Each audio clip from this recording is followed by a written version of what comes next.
1068-ci ildə Böyük Səlcuqlu Sultanı Alp Arslan bu körpünün üstündən keçib. Əmir Teymur bu körpüsündən öz ordusundan keçib gəlib Beyləqan şəhərini bərpa eləməyə çalışır.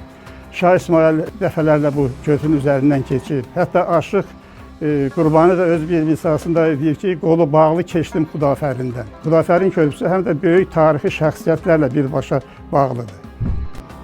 İkinci Kir Tomrislə vuruşanda, döyüşəndə Arazı hardan keçib? Deyirlər ki, ən uyğun yer buraydı və bu körpünü inşa etdirərək keçib getmişdir. İlk dövrlərdə əlbəttə ki, bu körpü necə olmuşdur?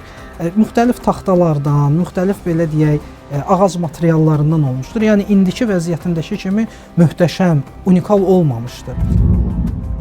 İlk yazılı mənbələrdə bizə rast gəlinir Həmdullah Mustafi Qəzvinidə. Onun məlumatına görə Xudafərin körpüsü, Xuda afərin deyir, özdə deyir ki, Peyğəmbərin sərkərdəsi Bəkir İbn Məhəmməd buradan keçəndə 7-ci əsrin başlarında keçəndə bu Xuda afərin körpüsünü saldırıb.